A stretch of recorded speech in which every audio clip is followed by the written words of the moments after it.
Okay, I think it's time to start.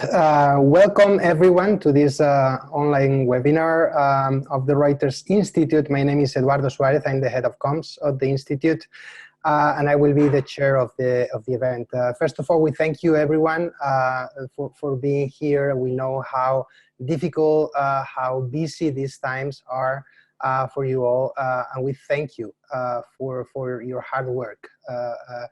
During this crisis, and the work that your newsroom is doing is really, really important at this time, and we really appreciate that you have the time to be with us today. The speaker will be Schulz. I think you can see her now. She's a research fellow here at the Reuters Institute, and she's also the lead author of a recent report we published on public service news in 8 European countries, which is actually the topic of the webinar too. So first, a few rules for the seminar. After I make this brief introduction, Anne will show her presentation. It will take probably a little bit more than half an hour. So we will mute every microphone and hide every camera. Please keep both that way so everyone can actually follow the speaker.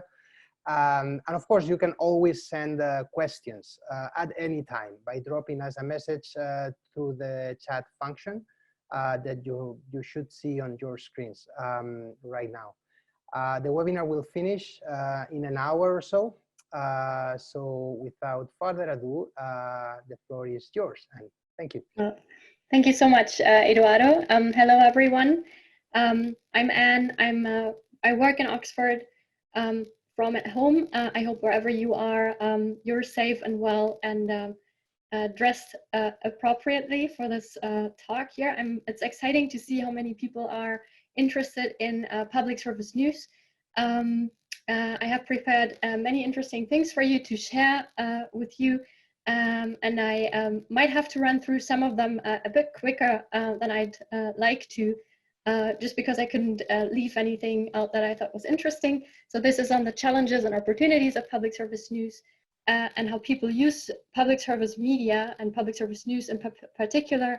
And I will run, trying to work out how I change slides. Here we go.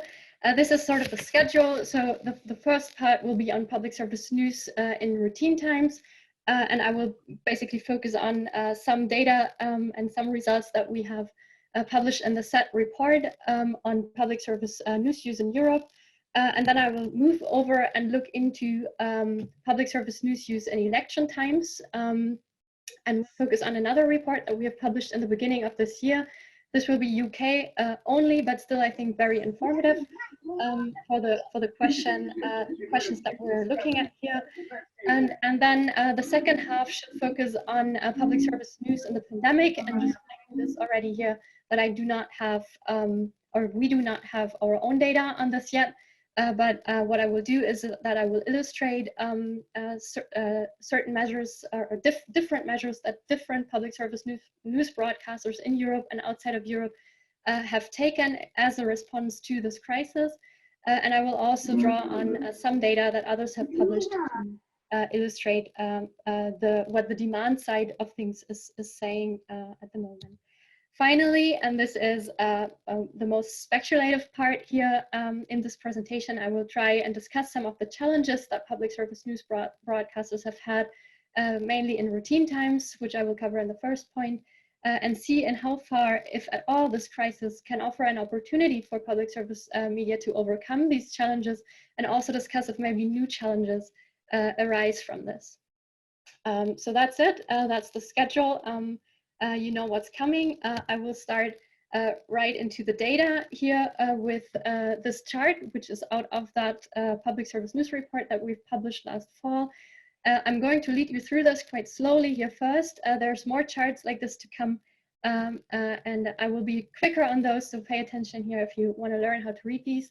Not overtly complex really, but what you see is the reach, the offline reach here. So for different public service news outlets in different European countries, 8 altogether. and that's the offline weekly reach. So we have asked in our survey, how did you use any of the following brands? And the public service brand would have been among this list that we offered. Did you use any of these in the last week as a source of news? And just to start on the left side of the chart, where we see data for the UK, 68% of our respondents have said to have used the BBC News offline offer in the week ahead of the survey taking place, and 36% said to have used ITV, 26% have used Sky News, and these are two selected private broadcasters who count here in this chart, as I say in the title of the figure, who count as competitors to public service broadcasters offline. And what you can see if you now follow this chart from the left to the right is that for Finland, Germany, Czech Republic, and Italy, for their public service broadcasters, the situation looks quite equal to the situation of the BBC in the UK, and that also these public service news outlets reach more than half of the population that we have, or more than half of the population in these respective countries, whereas private competitors fare a little bit worse in comparison, although in Italy we see Mediaset already at 58% here, being quite a strong competition to the public service news outlet RAI. The situation changes for France, Spain, and Greece, where the public service broadcasters are no longer reaching 50% of the offline with their offline services are no longer reaching more than 50% in the population. But we see that private news competitors are more successful here. But in general, I would say, and this is what the title of the slide is also saying, that we see that public service media have been doing very well offline. And on the next slide, we're going to go and look into what they do online and how well they fare online. So what I did here now was that I erased the dark blue bars for the private competitors, and I only took the offline reach figures on this chart again that you've already had on the other chart. And we're just going to compare this offline reach figure here now with the online reach figure, which I'll show you here right now. And you will see quite clearly that when we are looking at online reach of public service news, the reach number drops significantly across all countries. The BBC being at 50% online reach. These are 50% of the people that we have surveyed who say they have used any of the BBC online services in the last week. This can be apps or websites or their social media presentations. So the numbers look pretty bad for many other public service broadcasters. The BBC is still doing quite well here, but the number drops down to 17% in Germany, which is quite surprising given the good performance that they have offline. Okay, so one of the problems that we can identify here and challenges that public service news outlets have, and that's the first, and I'm going to count to 4 in this first part of the presentation, is that they seem to struggle to deliver their news to online audiences. The second problem that I would like to flag is that they have relatively low reach among younger age groups. And again, the sort of green figure that you see on the charts should be known to you right already. I think you can see my cursor actually when I share this the screen. So here we're looking at Finland, UK, France, and Italy to just give you some examples. And the same picture emerges with one exception about which I'll speak and point out in a minute. But first of all, just for you to understand the chart, this compares the reach, the overall reach figures for offline and then here online of the public service broadcasters with their reach, and that's the orange bars among the under 25-year-olds. So these are people that we've surveyed that are aged between 18 to 24, and we see that reach figures for the public service broadcasters are dropping significantly here, especially offline, which you might have expected among this younger age group when compared to the overall sample. Online, pretty much the same pattern is visible, which is quite surprising actually when you think about online being the medium of choice for this age group. But then not surprising so much, again, as online, the competition is much harder than it is offline. But we also have platforms such as Facebook and YouTube, which are very, very popular here. Not very, very popular, but compared to the public service news outlets, pretty popular among the young audience groups.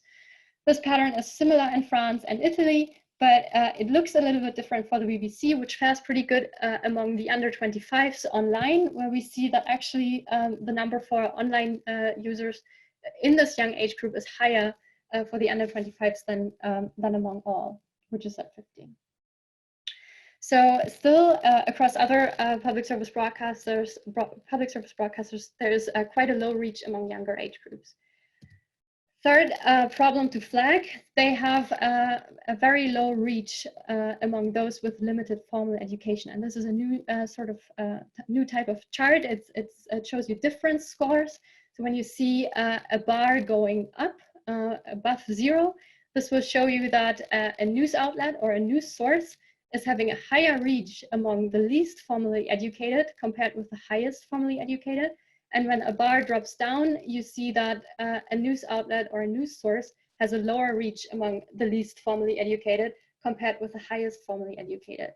So what I want to point out here, and this is again comparing public service news outlets in different countries with their private competitors, what we see is that across the board, all public service news outlets in all these countries that we have in this sample here underperform among the lower educated parts of the population or segments of the population, which is also a pretty significant problem for the BBC here, as you can see, which has fared quite well on other dimensions that we've looked at so far. Lastly, moving away from reach, I would like to talk a little bit about trust here. I've been pretty lazy here on this chart. I've just copied a chart from the DNR 2018. So this is not data from the 2019 digital report, but a year before that, it hasn't changed a lot. So I think that's still okay to do. And the main pattern will not have changed. And this is, as you can see here, that for the countries that we have on this chart, for most of them at least, we see that the public service broadcaster is trusted most among the public, and digital-born news outlets are trusted the least.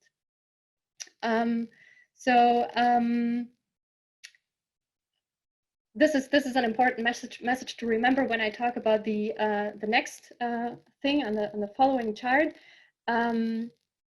which is we can break this trust number down in different political groups. That's what I want to do now.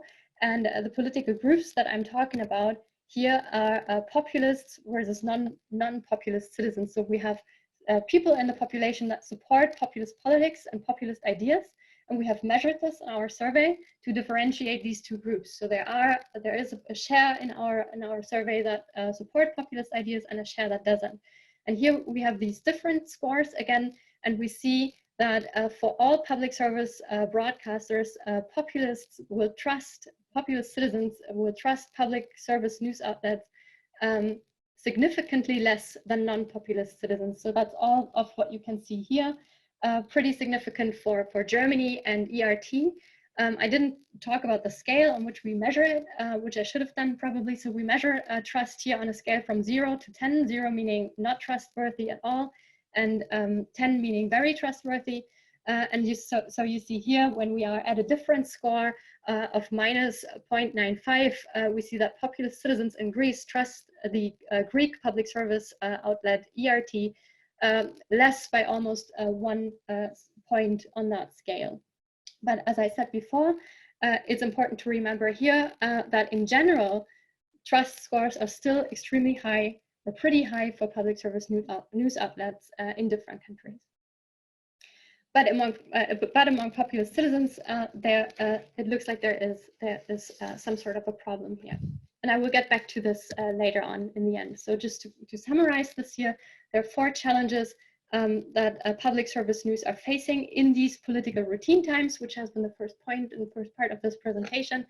And we see that there is a low online reach, generally a low reach among the young, low reach among the low formally educated, and low trust among populist citizens. So quite many lows that we are looking at right now. Now, turning to election times. And I will focus on this report here with the next couple of charts. I will introduce you to a couple of findings that came out of this report that we call, what we abbreviated as the UK General Election Report on News Consumption. And work on this report was led by Richard Fletcher and Nate Newman. This study mainly relies on tracking data this time. That is, we have tracked the online news consumption of roughly 1,700 people aged 18 to 65 across mobile and desktop devices over the 6-week campaign period. And we complemented this tracking data with classical survey data, where we asked some of those who we have tracked about their offline news consumption, as well as about various attitudes toward politics and the media. So just to say that before I go into this, election times are clearly very different from the situation we are in currently, which is a health emergency, a global health emergency with serious implications on the global economy. And I do not have to illustrate this much further to you, but still I think there is maybe some moments where these situations can somehow be compared, mainly in the point really that they are not routine times, but times in which different or specific and particular events are taking place, and media may take different roles in these non-routine times. So moving on to the first chart here, and what we see here, and this is not yet on PSM, but I will get there, that people may have been using, we are seeing here that people may have been using social media to alert them on headlines, but when they really wanted to know what was going on, they turned to what we would probably call trusted brands. This is sort of the top line of this part of the presentation. So the first one here shows you that 71% of online news users, that's the orange bar, have accessed mainstream national and international news sites. And I will show you on the next slide which brands these were. And we also see that only a very small share here goes to partisan and alternative news websites that are allegedly among those who spread most mis and disinformation. And we also monitored whether people went to over 100 pro and anti-Brexit pages on Facebook, but these were visited by less than 2% in total, as you can see here on this chart. So hence we find little evidence in election times that foreign websites and openly accessible partisan Facebook pages, that is what you could probably call less trustworthy news sources, captured much attention online in this particular election in the UK. Rather, and now zooming in to this orange bar, rather it's the BBC that has reached most here with 44%.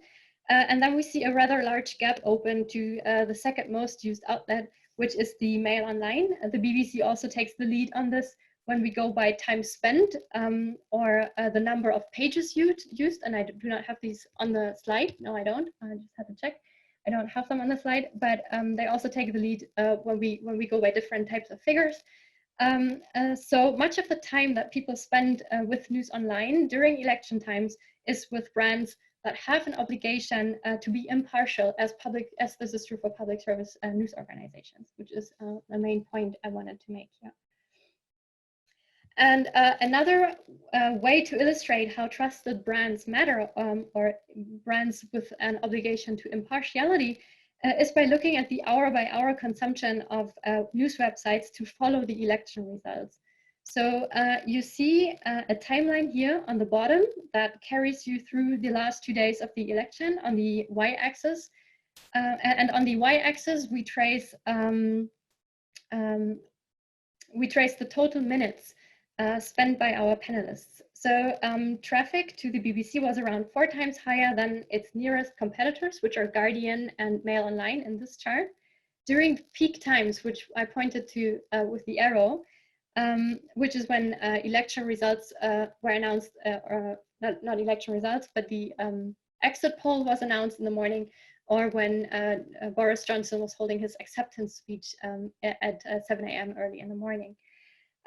So the BBC during these key times of this election was the main destination for election results online. Sure.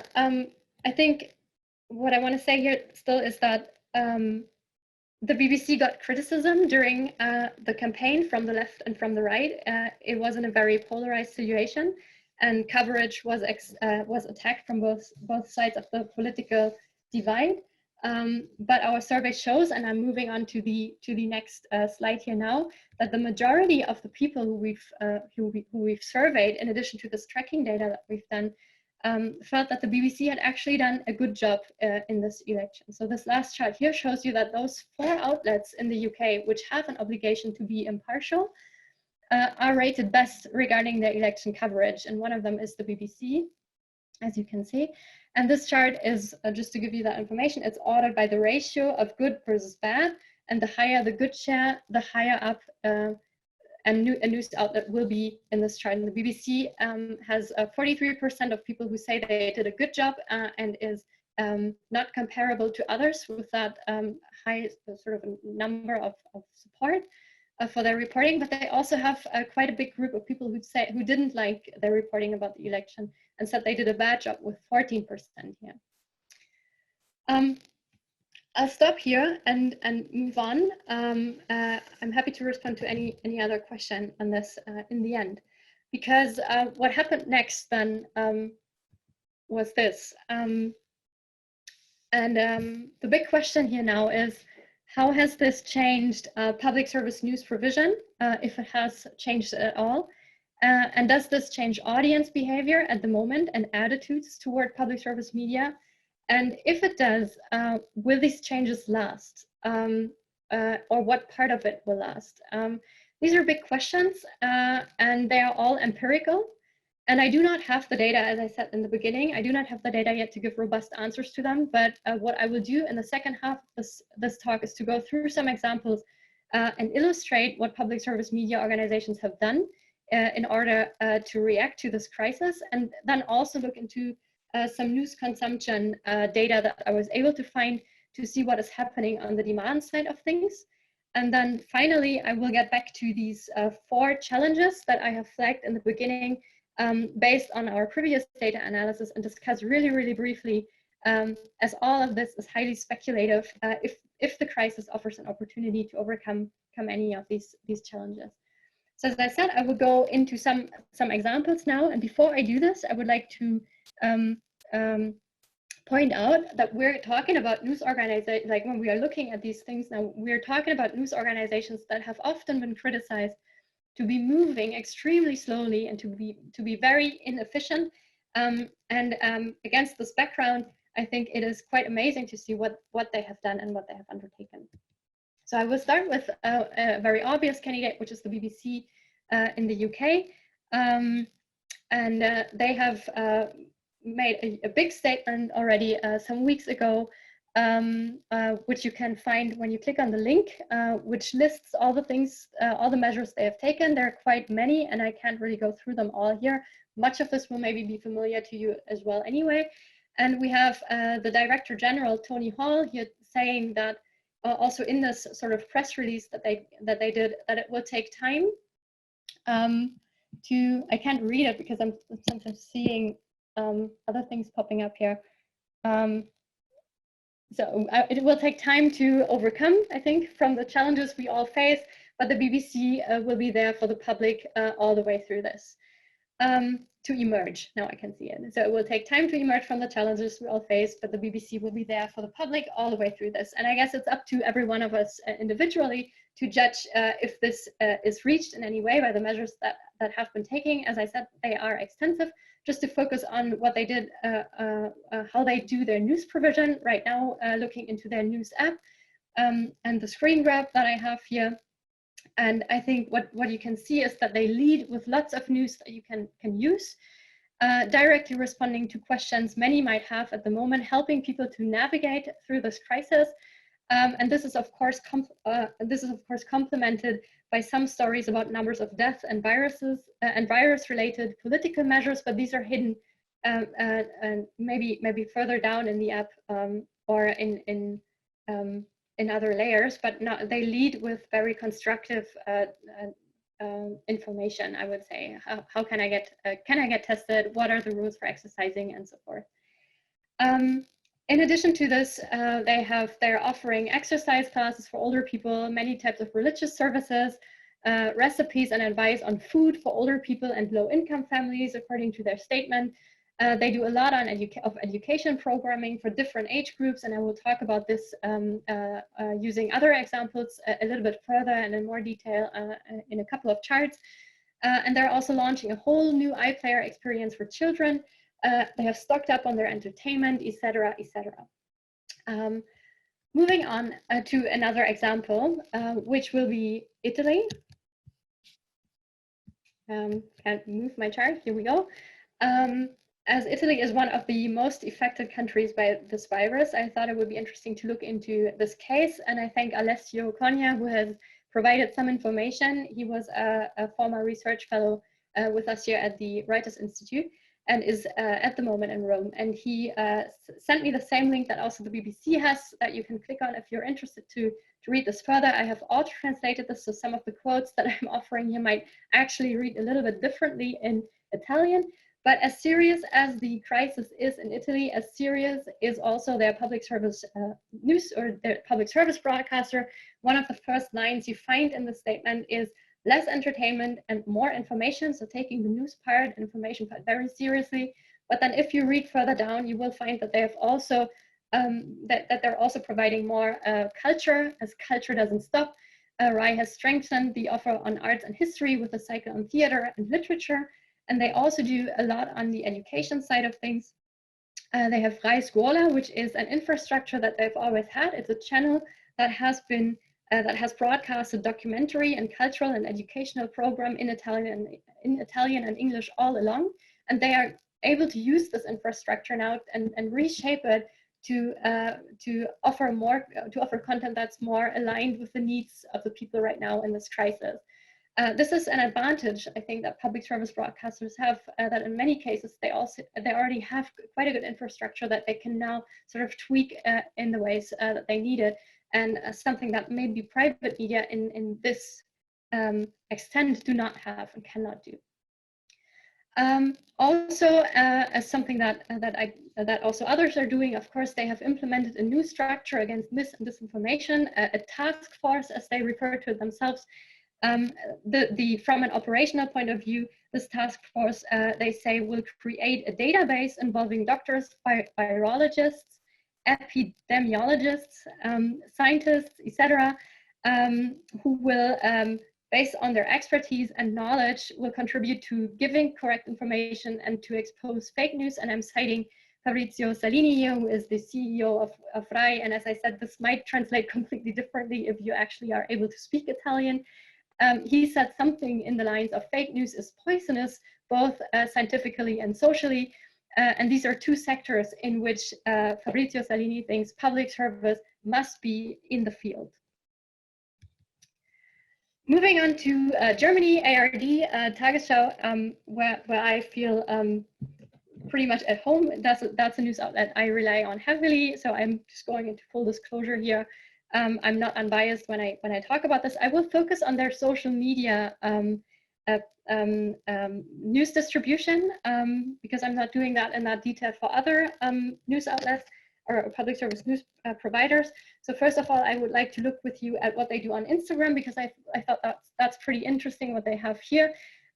They use the story format in a very interesting way in this crisis, and that they put up these short stories where different correspondents give brief statements to illustrate the situation in the countries that they are in, that they work in. And this, I think, has, they don't do this every day, but I think I've seen it once a week now.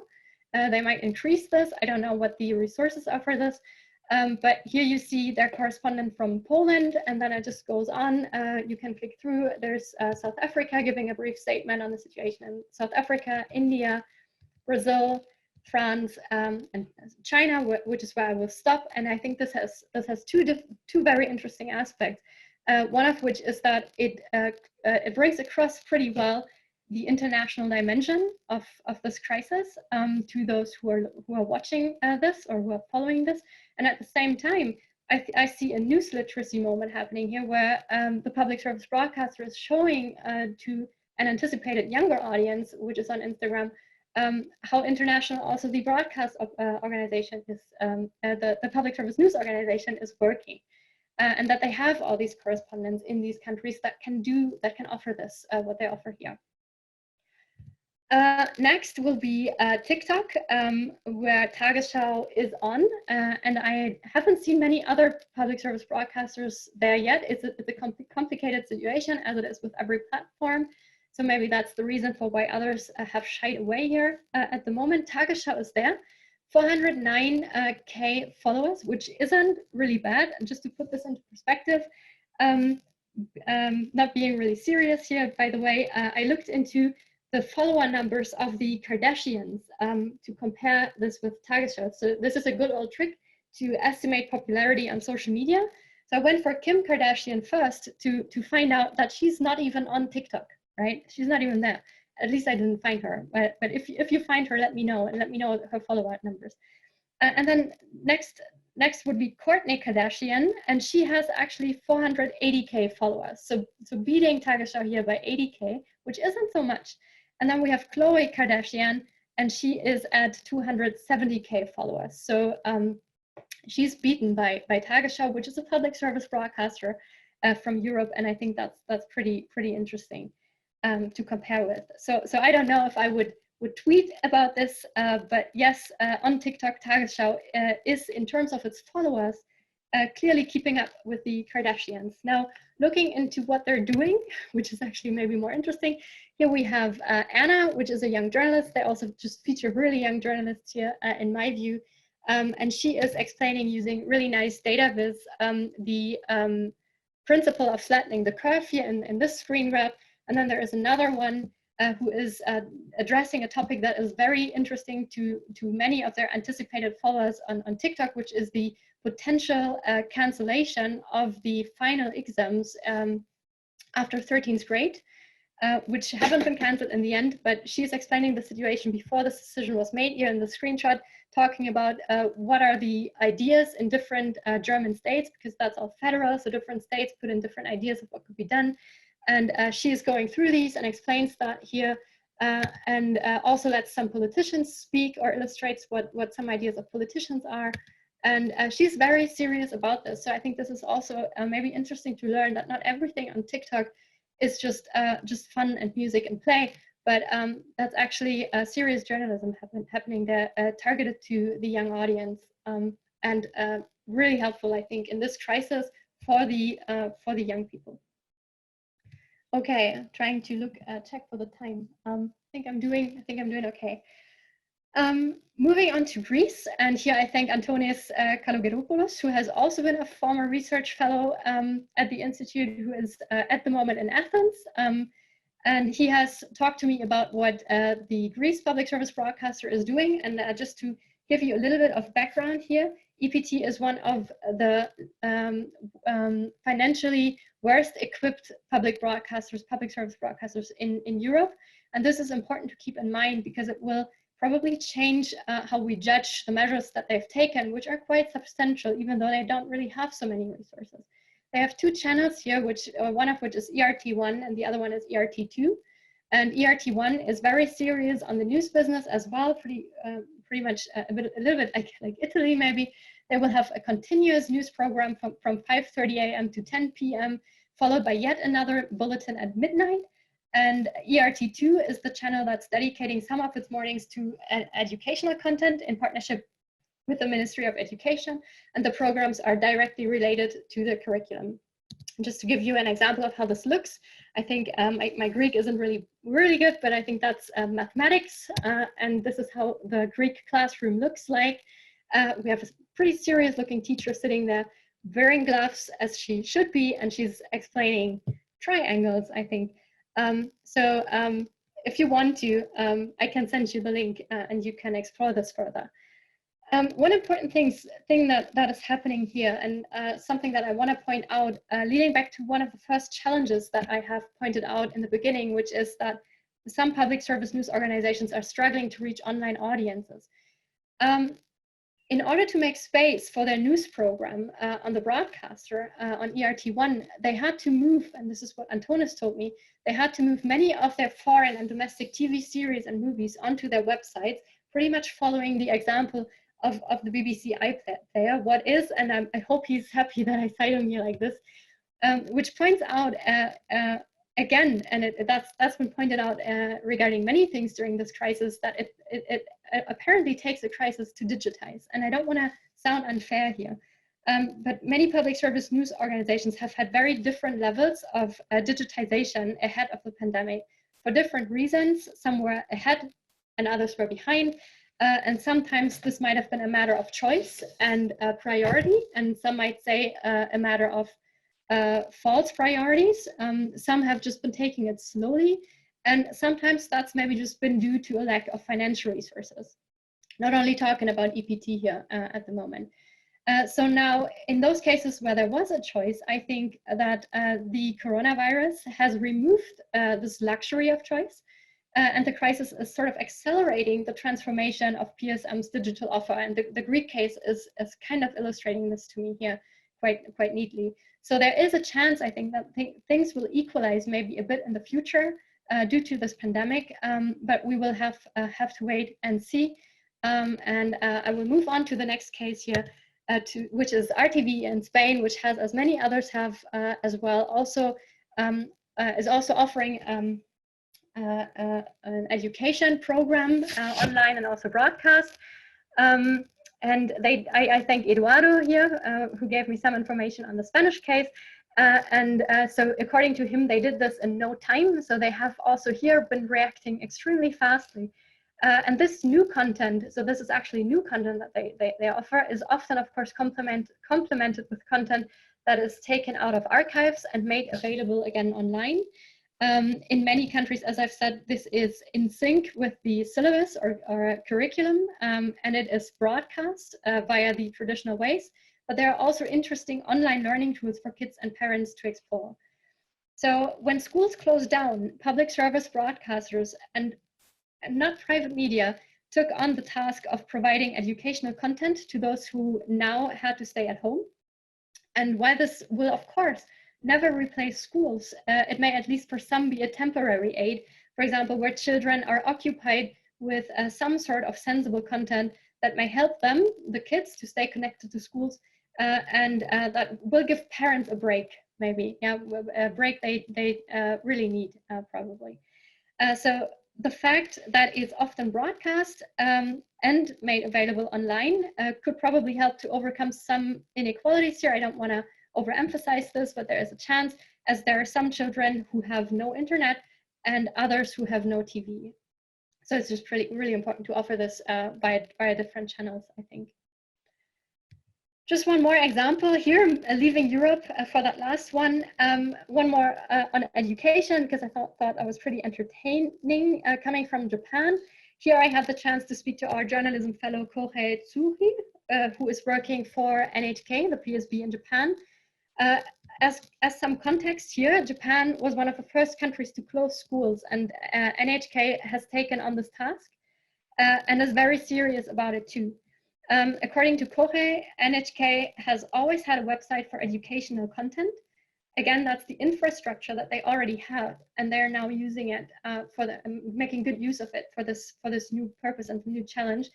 And there you could learn languages, for example. And now in this crisis, they have extensively widened the offer here, providing learning videos for all age groups and also for students with learning disabilities, which I think is also important to highlight.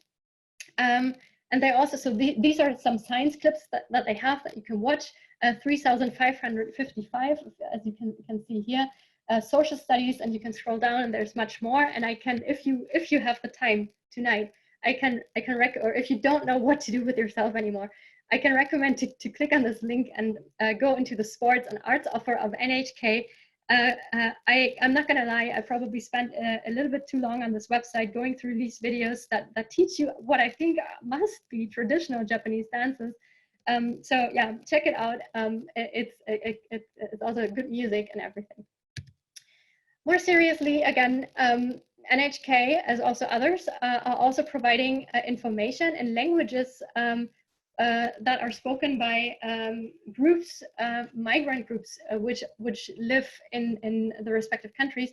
So in the case of Japan, they have a pretty big Chinese community.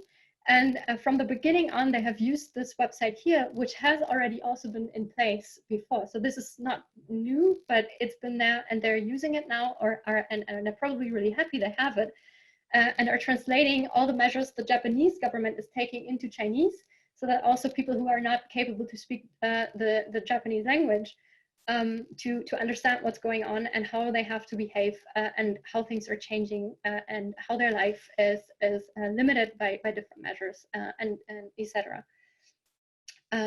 Yeah, I think that's another important point. Okay, moving on to the news consumption, and after going through these examples, it will be interesting to see how popular this is, and I'm kind of implying causality here, what I don't mean to. So I'm not saying they have offered this and now the user numbers increase, but rather it's sort of kind of mutual, maybe even the opposite direction. There has been a surge in interest in news with the crisis picking up, and the public service broadcasters have responded to it with the measures that I've just introduced. But yeah, so here are some numbers that illustrate the surge in interest in news. These are from the EBU, which is not a public service broadcaster, but it's the Alliance of Public Service Media that's representing over 100 organizations worldwide. So it's called a European Broadcasting Union, but it's not only European.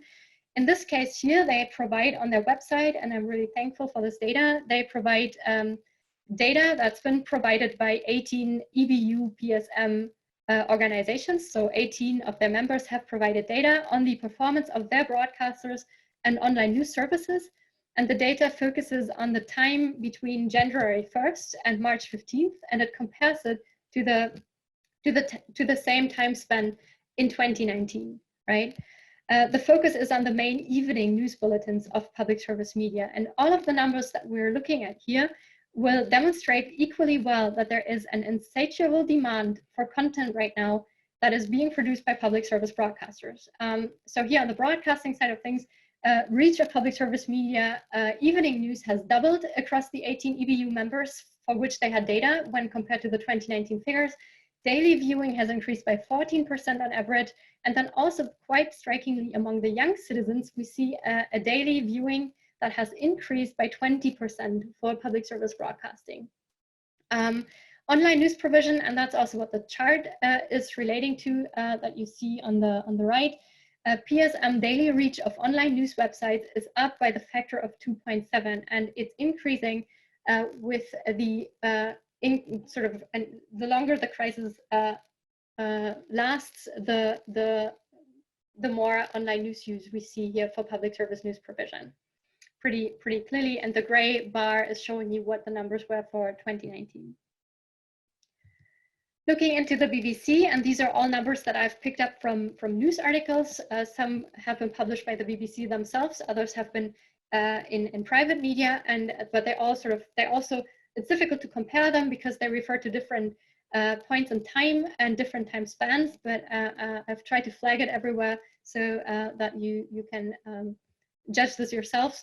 So News at 6, looking at the television broadcast, News at 6, as an example, he has an average of 5.2 million viewers between Monday to Friday in the second week of March, and that's an increase of 27% on 2019. Then quite famously, the speech of the British Prime Minister, Boris Johnson, on March 23rd, which was a Monday, where he announced pretty much the lockdown, strict new coronavirus restrictions for UK citizens. This was watched by more than 27 million, and about half of those who have watched it on the BBC. So another share went to Sky News, ITV, and Channel 4, I think.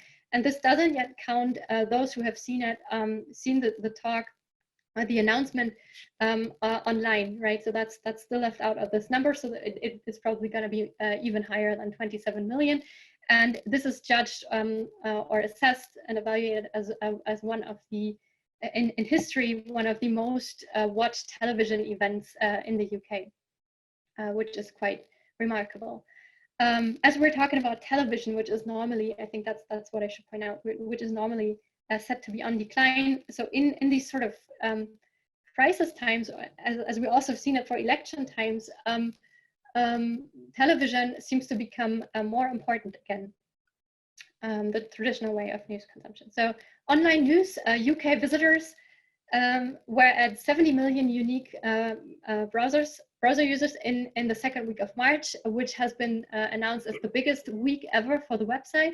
To compare it to the election study that we've just spoken about, that's 36% higher than the website's previous record, which was during that general election in December 2019.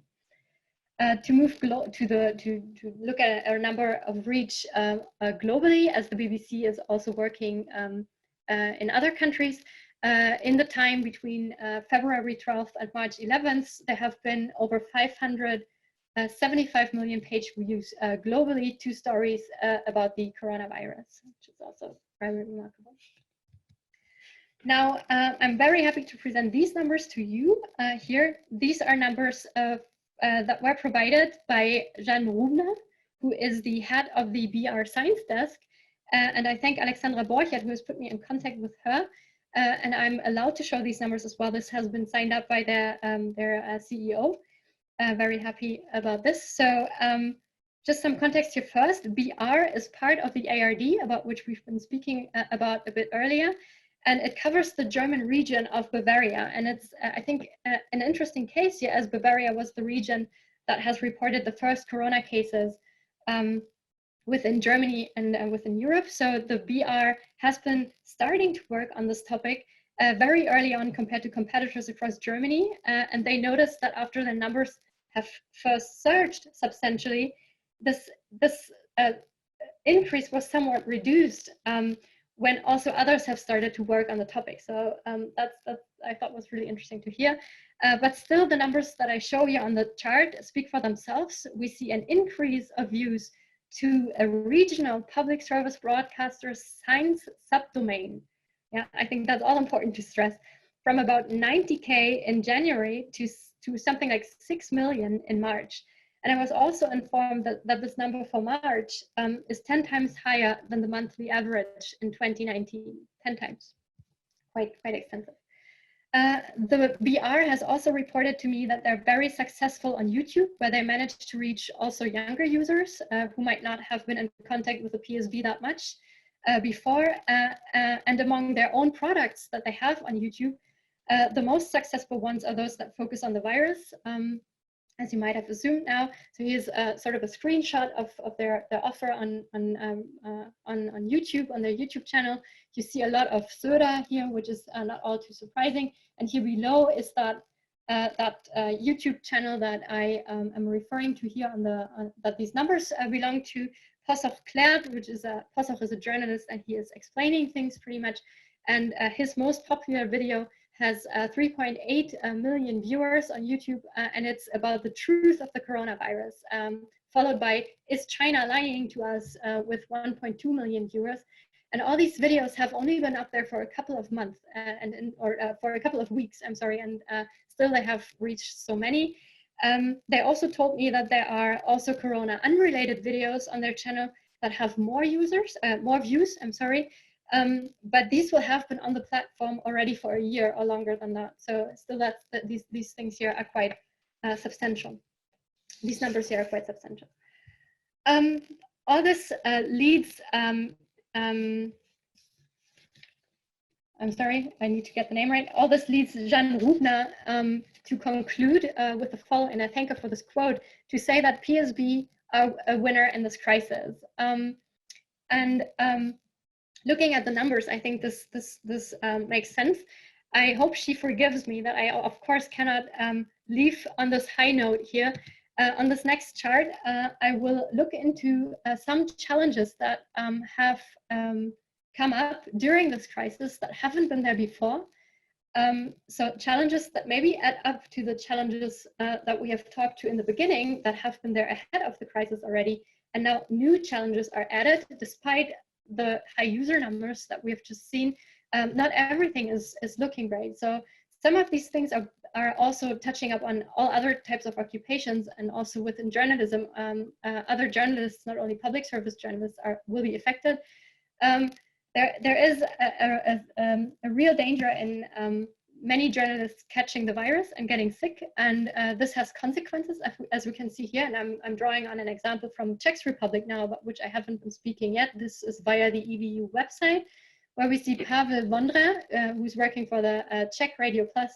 He is saying that they had to cut their live broadcast on their channel by about 45%, effectively keeping only our morning show, and significantly shorten the afternoon show. The evening one had to go completely, and so forth.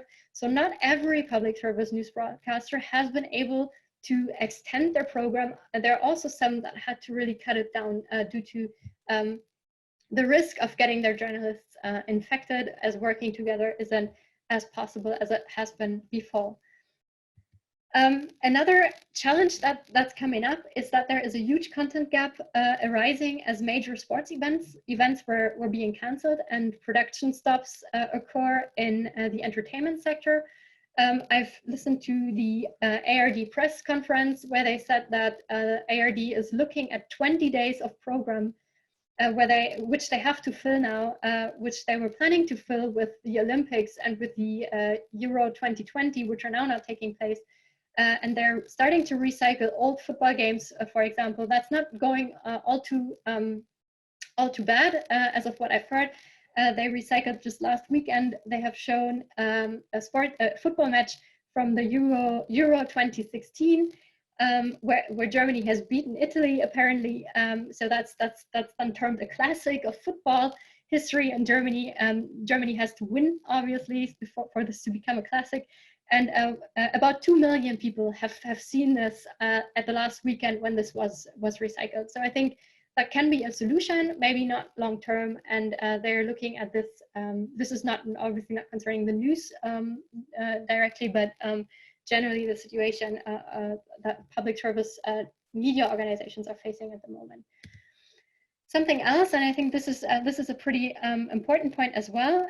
It is important to remember that the measures that are taken right now are all very reactive, if you will, and some of them may play out as disadvantage in the future. So I'm following Sasha Scott here from the EVU, who wrote a blog post on this, and he said, quoting him here, not having it on the chart, while this crisis is still building, it is critical to start planning now to ensure we maximize the positive gains from the situation and negate the impact of our defensive decision making. So just to give you one example here from the BBC, where here, and they have been planning, just as that one example, to reintroduce the license fee for the over 75-year-olds. And these have been exempted from paying the license fee in the previous years. And the BBC was to reintroduce this measure and was to make 75-year-olds and older people pay license fee again.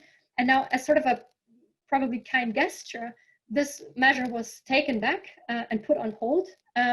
What will cost the BBC 40 million pounds a month now? This is money that they have been planning with and that they're now not having at a time when some of its services are already a danger, as also job cuts were announced.